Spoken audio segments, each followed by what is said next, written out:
السلام عليكم ورحمة الله وبركاته. اللهم صل وسلم وبارك على سيدنا محمد وعلى آله وصحبه وسلم. ازيكم عاملين ايه؟ يا رب تكونوا بخير وصحة وسعادة دايما. النهاردة بقى زي ما انتم شايفين كده، كنت محتارة بجد اعمل اكل ايه، فخطر في بالي ان انا اقلب عندي بالفريزر، فلقيت اللهم بارك فرخة، ولقيت لحمة مفرومة عندي.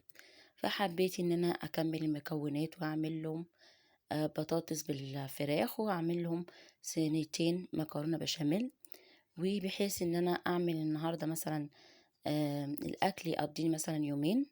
زي ما انتوا شايفين كده هنا، زي ما انتوا شايفين بدأت ان انا اسلق المكرونة. طبعا بعد ما المية ما غليت، ضفت المكرونة مع الملح وسبتها تتسلق. وهنا بشوح اللحمة المفرومة الاول، واول ظهور لمودة بنتي حبت ان هي تيجي تقف معايا وتتعلم، وبرضو بنفس الوقت تساعدني. فقالت لي يا ماما انا نفسي اساعدك او اعمل معاكي حاجة.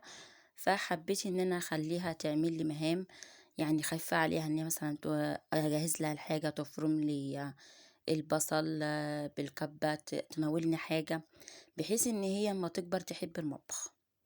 زي ما انتم شايفين بدأت ان انا اضيف هنا البصل بعد ما فرم، وممكن ان انتي تفرمي معاها قرن فلفل. وزي ما انتم شايفين بقى بتقلبيه كده مع البصل، وتضيفي له طبعا معلقتين من السمنة، وورق لوري، وحبة هيل لو عندك، وقرفة وفلفل أسمر وملح. وبتسيبيها بقى مع نفسها شوية لحد لما تبدأ تدخل على السوا بتاعها. وهنا زي ما انتم شايفين طبعا غليت هنا اللبن، وكنت مطلع هنا الفرخة من الفريزر. طبعا أنا كنت سايباها لظروفها، او لو جات لي مثلا عزومة او جيت على غفلة محتارة اعمل اكل ايه، زي ما انتم شايفين كده، فاروح مطلعاها. لازم أن يكون في بيتك اي حاجة بالفريزر، لان الظروف محدش يعلمها غير الله. زي ما انتم شايفين كده بدأت ان انا سلقت المكرونة وصفيتها. بضيف هنا مية المكرونة ما برميهاش، بضيفها للبن، وبزوده. طبعا هنا عندي البشاميل اللي بعمله بطريقتي الخاصة غير اي طريقة تانية. لو حابين تعرفوا الطريقة هسيب لكم طريقة عمل البشاميل في الاول كومنت بالتعليقات، ادخلوا شوفوا الطريقة. ما حبيش ان انا اطول عليكم. وهنا بدأت ان انا جهزت هنا الصواني ودهنتها بالسمنة كويس. وبضيف هنا حاجة بسيطة جدا من البشاميل اللي في قعر الصينية. وبضيف هنا المكرونة، طبعا هنا رق مكرونة. وبعد كده بضيف اللحمة المفرومة، طبعا معروفة، بس أنا حبيت إن أنا أوريكم الخطوات آه علشان لو حد يعني حابب يشوفها. وبعد كده بضيف رق المكرونة التاني، وبعدها البشاميل.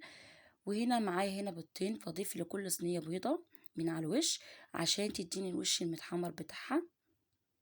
بضربها هنا كويس وبتأكد ان هي البضاية كويسة مش ممشمشة، ده اهم خطوة بأي لما تيجي تعملي البيض لازم تجربيه واحدة واحدة في بقلب طبق قبل ما تضيفيه لأي أكل، عشان تتجنبي أي حاجة من الأكل ما يبص منك. وهنا ولعت هنا الفرن على درجة الحرارة 360. وهنا طبعا من تحت، وحطيت التانية من فوق لحس ايه ان هي تنشف مع النار، وتنشف البشاميل اللي جواها. ومعانا هنا طبعا الفرخة، انا كنت هنا قطعتها قطع زي ما انتوا شايفينها كده. طبعا لازم ان هي تتشوح الاول. انا كده ما ضفتش اي مكونات بعد ما قطعتها بالشكل ده وغسلتها كويس. فبشوحها على النار، وبخليها تصفي الدم اللي فيها واي سوائل فيها من المية، وتنشفها تنشف بنفس الوقت، بحيث ان هي ما تبقاش زفرة معايا، وبنفس الوقت تبقى مستوية ومتشوحة كويس، ان هي تاخد الصدمة على النار. دي طريقة مفيدة جدا لعمل الفراخ او على عمل اللحوم خاصة. وبتبقى طريقة مفيدة، ولازم ان انتي الخطوة دي لازم تعمليها علشان تتجنبي الزفارة والدم المحبوس جوه الفراخ. زي ما انتوا شايفينها كده، طبعا ببدأ معاكم هنا من الاول عشان اوريكم الطريقة من الاول، بحيث ان انا ما ضفتش اي مكونات عليها. بضيفها هنا طبعا. على الجنب التاني بجيب هنا بصلتين وخرطهم بالشكل ده، وهنا 4 فصوص من الثوم مهروسين. ومعايا هنا الفلفل، قرنين فلفل، ونص كيلو من الطماطم. ومعايا هنا المكونات بتاع التوابل. طبعا هيبقى معانا هنا ورق لوري، و7 بهارات، قرفة وفلفل اسمر وشطة، ومعانا الفابريكا مع الملح ومكعب ماجي. طبعا دوت بيبقى اختياري مش اجباري، حسب لما انت حابين. بس عاوزه اقول لكم المكعب الماجي مع الفراخ بيديله طعم جميل جدا، خصوصا لو بتتسلي او بتعمليها بالشكل ده. طبعا هنا زي ما انتم شايفين بضيف هنا المكونات كلها بقلب الكبه، وبضيف عليها حاجه بسيطه جدا من الخل زي ما انتم شايفينها كده. وبعد كده بخلط المكونات في قلب بعضها، وتبقى معايا الخلطة بتاعتها جاهزة. وبعد كده كانت هنا الفراخ هنا اتشوحت معايا، وضفت لها معلقتين من السمنة، وبضيف عليها المكونات اللي انا فرمتها، وببدأ ان انا اقلبها بالشكل ده.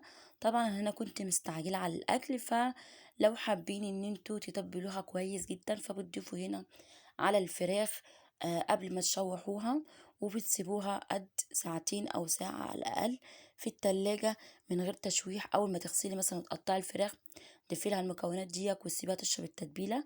فانا هنا شوحت الفراخ الاول عشان كنت هبدا ان انا اعمل الاكل عشان الوقت ما يضيعش مني. فهنا حبيت ان انا اضيف عليها بطاطس، لو مش حابين براحتكم، بس انا حبيت الصلصه بتاعتها مع البطاطس. كانت جميله جدا، ويا رب يكون عجبكم فيديو النهارده. ما تنسوش بقى الاشتراك واللايك وتفعيل الجرس فضلا وليس امر عشان يوصلكم كل جديد. و آه اكتبوا لي تعليق لو انتوا حابين وصفة معينة او تجربوا وصفة معينة، وان شاء الله اعملها لكم. ومعانا هنا طبعا مواد عزمتنا على السهرة الجميلة ديك، وكانت محوشة من مصروفها. فجابت لي قالت لي يا ماما انا عاوزة اعمل فشار وعاوزين نجيب مقرمشات. فقلت لها ماشي. فقمت هنا ضفت هنا الزيت والذرة بالشكل ده. فطبعا هنا الصراحة الزيت هنا كان يعني زيادة شوية، فصفيت منه حاجة بسيطة بعد ما ضفته وسبته على النار. بعد كده حضرت الفشار وحضرت المقرمشات والحاجات التسالي اللي هي كانت جايباها. بدأت هنا الزيت هنا بدأ ان هو يسخن معايا، فانا كنت بتأكد بس. وبعد كده غطيته وسبته. وهنا كانت الحلويات اللي هي كانت جايباها. طبعا دي حاجة بسيطة جدا، بس السعادة ما بتشتريش يعني أي حاجة، حتى لو بالقليل تسعدي بيها نفسك وأولادك. مش ضروري إن انت تجيبي حاجات بالغلا. زي ما انتوا شايفين كده دي كانت حاجة بسيطة جدا بس كانت جميلة جدا، والقعدة كانت جميلة جدا بالصحبة والأسرة. ويا رب يكون عجبكم الفيديو. ما تكسفوش بقى مودة باللايك والاشتراك والتعليق. كومنت جميل جميل منكم عشان يشجعني عشان اقدم لكم كل بتعمل لها جديد. 12 نجله في وكانت النص احلى تعبان من يوم مسلسل ما الغدا. اتعملت حنفيه الميه اللي قررت يعني ان شاء والماء الله غدا ما جاش عن لو اتفرجت عليها بيعمل لي هيعجبكم. نشاط. والسلام عليكم ورحمة الله وبركاته.